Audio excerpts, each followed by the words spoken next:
few days ago, a student from Sussex emailed me.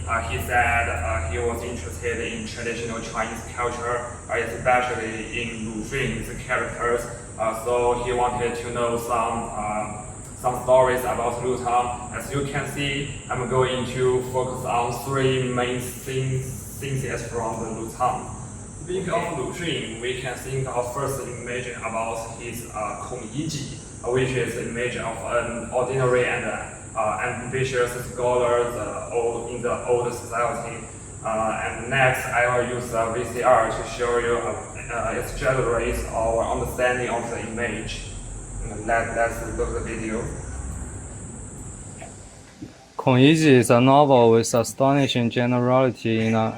In a short space of less than 3,000 words, Lu Xun calmly narrates Kong Yiji's miserable life and through this image summarizes the tragedy of most of the old-fashioned scholars at the time. Obviously, in Lu Xun's eyes, Kong Yiji was a bitter man. This bitter man has two meanings. One refers to Kong Yiji's life of embarrassment, poor and down and out.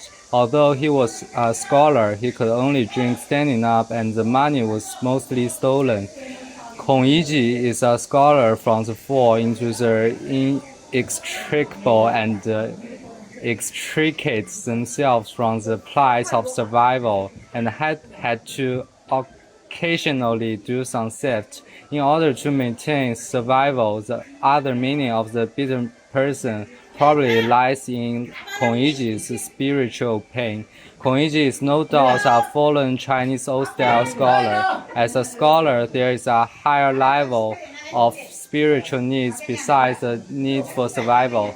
However, the dilemma of his realistic survival is in sharp contradiction with the demand of this higher level. In addition, Lu Xun also exposed the callousness of people when they laughed at the weak. No matter the short-clothes gang standing drinking, the long-clothes guy sitting drinking, or even the shopkeeper and the clerk were all amused by the suffering of Kong Yiji. Xianhen Hotel is a window of the society to show the cruelness of the society towards the poor.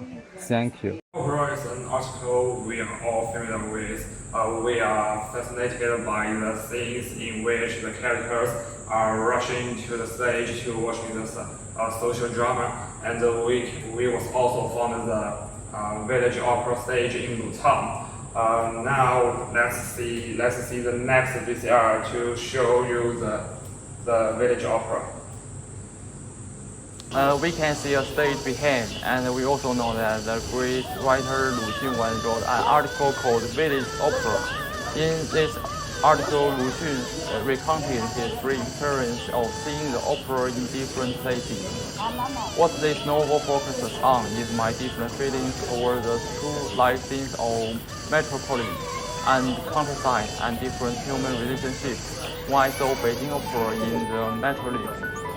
The writer feels the ugly and dirty, suffocating social scene and virgo, indifferent and selfish human relations. Just as writing in the article, never in my life have I waited for anything so patiently as the witness of the fat gentleman next to me. The clowning, painting, drumming, and gunning on stage. The wear of bright colors and the listeners of the hour suddenly made me realize that this was no place for me.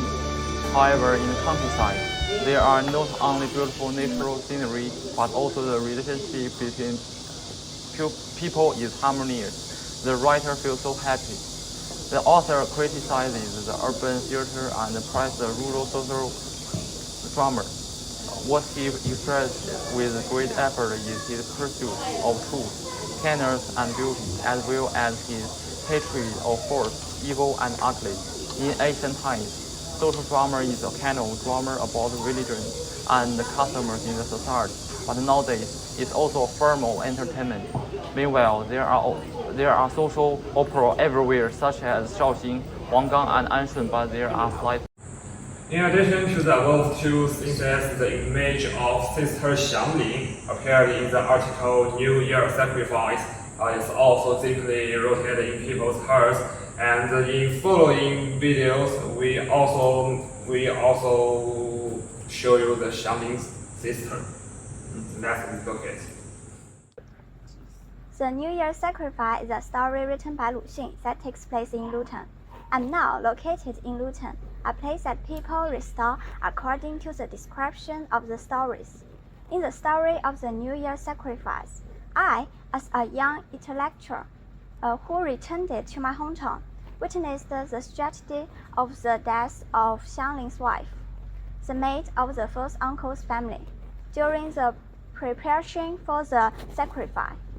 Lu Xun expressed his sympathy for the oppressed woman and revealed the ruthlessness of feudal ethic and feudal thought by describing this story. Nowadays, in the south of China, people still perform the New Year's sacrifice. But at this time, the meaning of the sacrifice is more purely to pray for the coming year, which is people's yearning for a better life and the continuation and the development of traditional customs. 看完了上述3个视频的介绍，我相信各位萨塞克斯的同学们对鲁迅笔下的各个人物与场景肯定有了更深入的了解。除了上述所提到的孔乙己、祥林嫂、社戏，鲁迅笔下还有更多性格鲜明的角色与传统气息浓厚的场景。我希望你们能够在闲暇之余多去阅读鲁迅的文章，感受鲁迅笔下鲁镇的精彩。